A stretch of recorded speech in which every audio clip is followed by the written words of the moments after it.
Falar sobre as suas dores é mimimi? Eu não devo falar sobre o meu deserto? Eu não devo contar os meus dias, o meu tempo de deserto? Eu não devo manifestar minhas dores e minhas fraquezas? Bom, gente, é sobre isso que eu quero falar com vocês hoje.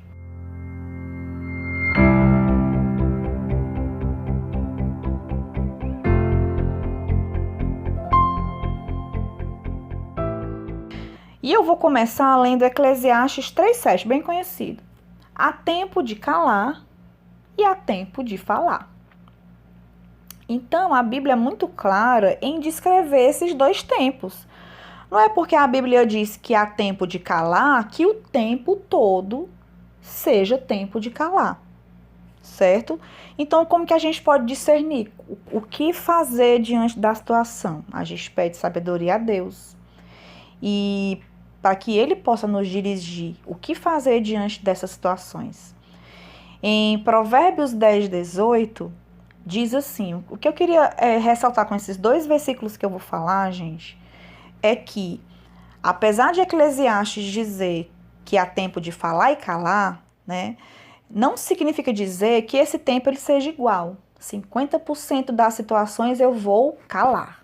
E agora 50% das outras situações eu vou falar, né? Se a gente pudesse medir realmente quantitativamente, a Bíblia fala muito mais sobre calar, a importância do calar do que do falar. E por que isso, gente? Porque é muito mais natural você falar, sabe? É muito mais natural você expressar que você se chateou, é muito mais natural você reagir contra uma situação que você não gostou. Isso é muito mais natural da nossa natureza caída e pecadora. Por isso que a Bíblia ela ensina que é melhor calar, na maioria das vezes, do que falar. E aí eu vou pincelar, antes de entrar no assunto, eu vou pincelar da importância que a Bíblia ressalta no calar, certo? Em Provérbios 10:18 diz assim: quando muito se fala, maior é o risco de pecar. Por isso, o sábio mede bem as suas palavras. Esse versículo é perfeito, gente. Primeira coisa que ele diz que quando você consegue medir as palavras, você é sábio. A pessoa que como que alguém identifica alguém sábio? Quando você percebe que a pessoa mede o que fala, na hora que fala e como fala. E essa pessoa, essa pessoa que consegue essa proeza, porque isso é algo extremamente difícil, ela tem um risco menor de pecar. Ou seja, quanto menos a gente fala, a gente tem menor risco de pecar. Quanto mais a gente fala, diretamente proporcional, quanto mais a gente fala, maior a gente tem o risco de pecar. E em Provérbios 21:23 diz assim: o que guarda a sua boca e a sua língua, guarda a alma das angústias. Então, voltando à pergunta que eu fiz, como que eu poderia dizer sobre as perguntas que eu fiz no começo do vídeo, né? Eu devo ou não falar sobre o meu deserto? E a resposta que eu posso dizer para vocês é muito simples, gente. Eu devo falar sobre o meu deserto e as minhas dores, e eu posso falar sobre o meu deserto e as minhas dores. Agora, sim, o grande X da questão é saber que horas existe esse momento de falar ou de calar. E outra coisa importante também é com quem eu vou falar. Tanto é importante você saber a hora, como é importante você discernir com quem. E assim, gente, é importante, é engraçado porque assim, essas atitudes elas diferem muito no teu tempo de deserto, na fase de deserto que você tá. Porque, por exemplo, quando você entra no deserto, você fala com a sua mãe, com a sua irmã, com o pipoqueiro, com o padeiro, com o caixa do supermercado, com a pessoa que sentou do lado do ônibus, sabe? Você fala com todo mundo, com o pastor, com o presbítero, com o líder do louvor, com todo mundo. E assim, à medida que o tempo vai passando, se você for filho de Deus, Ele vai te direcionando através do Espírito, te dando sabedoria para você discernir esses momentos e essas pessoas, sabe? E que horas você vai falar e com quem? Então, assim, eu não posso, Milena, saber como que eu vou te direcionar e em quais momentos você tem que fazer o quê? Porque eu não conheço sua história, eu não conheço você, eu não conheço as pessoas que estão ao seu redor. Mas assim, eu posso te pincelar aqui alguns momentos que você não deve falar de jeito nenhum, certo? São dois pontos que eu queria ressaltar. Quando é que você não deve falar? Número um é nos canais. Nos canais, o que você vai escrever lá embaixo de um vídeo? Primeira coisa que você tem que pensar é: vai edificar alguém o que eu vou escrever? Ponto número 2, é sobre o pecado de alguém? Quando você vai colocar o seu próprio pecado, eu não digo nem nada, mas você vai expor o seu cônjuge, a OM, sei lá quem, a mãe, a sogra, sabe? Ou você vai só se lamentar?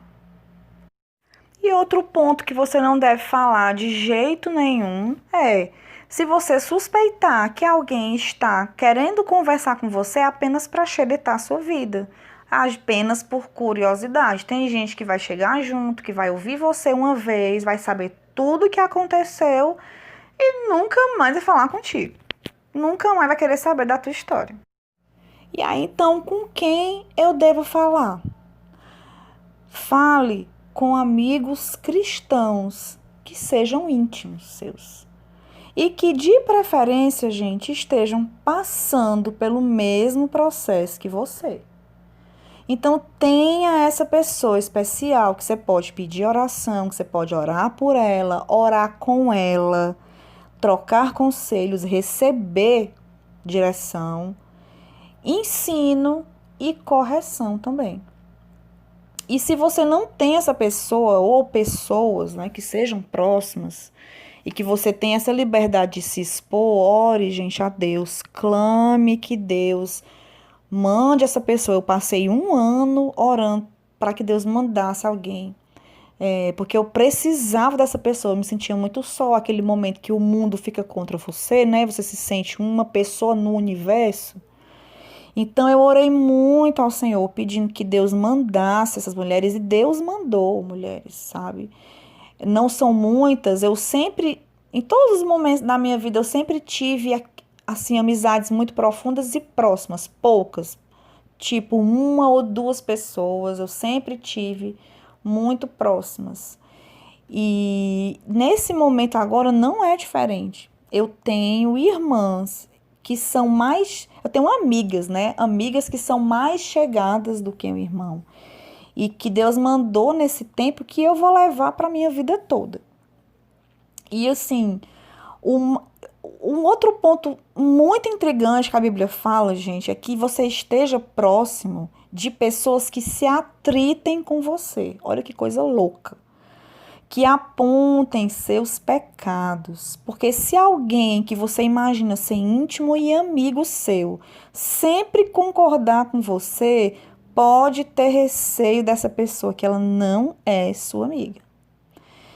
E por que eu estou dizendo isso? Porque o perfil do amigo que a Bíblia descreve é alguém que te confronta. E pasme, é alguém que te fere. Veja a descrição de amigo em Provérbios. Em Provérbios 27, 17 diz assim: assim como o ferro afia o outro ferro, o homem afia seu companheiro. Se a gente pensar como é que a gente amola uma faca, né? Você pega uma faca e você começa a tritar ela numa coisa mais dura do que ela. Porque se for mais mole, ela vai quebrar, ela vai arrebentar ali. Então, quando você atrita ou 2 coisas iguais ou uma coisa mais dura do que você, é ali que você vai crescer, é ali que você vai se afiar. E o perfil de amigo descrito na Bíblia não é aquele que você se dá sempre bem. Também não estou dizendo para você ficar do lado de uma pessoa que te irrita 24 horas, tá? Eu tô te dizendo, gente, que o amigo é aquele que, como o ferro e o ferro se atritam, ele vai constantemente, vez ou outra, quase sempre, te apontar os teus erros, as tuas falhas, nos momentos e nas situações que você trouxer. E Provérbios 27:6 diz assim: leais são as concordâncias do seu amigo. Não é assim que diz, não. É assim: leais são as batidinhas nas costas dadas pelo seu amigo. Não, gente. Diz assim: leais são as feridas feitas pelo que ama.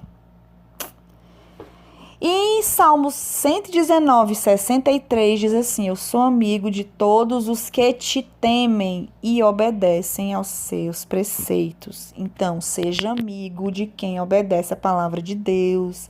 Seja amigo de quem conhece e se esforça, gente, continuamente para continuar aprendendo a palavra de Deus, lendo a palavra de Deus para poder praticar e obedecer. Não tem como você obedecer aquilo que você não conhece. Então, procure estar perto de alguém que lê a palavra de Deus, de alguém que pratica a palavra de Deus, de alguém que obedece a palavra de Deus, de alguém que se esforça e continuar lá para o primeiro ponto de novo, lendo e praticando e obedecendo. Então, essa é a importância de ter um amigo cristão, gente. Não adianta você falar assuntos espirituais ou que você precisaria receber um conselho espiritual com uma pessoa que só te dá conselhos humanistas e mundanos, de justiça própria, de coisas de autoestima, de amor próprio, que tu tem que se valorizar e esses blá, blá, blá, baboseira toda. Ditas diante da palavra de Deus, que te diz o contrário, diz que você tem que se humilhar diante de Deus. Você tem que negar-se a si mesmo, deixando tudo que é racional de lado, lógico e justo aos seus próprios olhos, lá no altar do Senhor. Então, assim, eu dizer para alguém que ela falar sobre as dores dela é mimimi, vou te dizer, gente, de forma alguma. Talvez quem ache isso é porque ou já saiu do deserto, ou não lembram mais mesmo como é que era essa dor, ou não conhece a realidade de passar muitas vezes por um deserto longo. Afinal de contas, só sabe o que é ficar 1 ano, 2 anos, 3, 4, 5, 7, 10 anos no deserto, quem passa por isso. Alguém que não vive uma restauração de casamento por muito tempo não tem como saber, gente, o que é ficar esperando por uma restauração que nunca chega. Não sabe o que é ter a esperança adiada. Não sabe, simples assim. Então, não fale com quem não tem empatia com a sua dor. E clame a Deus por essa ou por essas pessoas, gente, se você não tem ainda na sua vida, para que você possa compartilhar qualquer coisa, para que você possa receber um consolo, um alívio para a sua dor, para que você possa receber também conselhos, exortação e tudo que um amigo cristão faz. E eu tenho certeza, digo aqui com certeza para vocês, gente, que por mais que as minhas amigas e as minhas irmãs do peito, né, as minhas companheiras, mesmo que elas estejam de saco cheio de mim, da minha história, elas jamais vão falar para mim que as minhas dores são mimimi, porque elas também as sentem. E por último, gente, vai ter momentos que só quem tem que ouvir suas lamúrias é o Senhor. E é o próprio Espírito Santo que vai te direcionar quanto a isso. Porque Ele, no fim das contas, é o nosso maior consolador. É Ele que fará isso, na maioria das vezes, através do seu Espírito, por algumas vezes através dos seus filhos, e Ele decidirá isso segundo a sua boa vontade. Fique com Deus.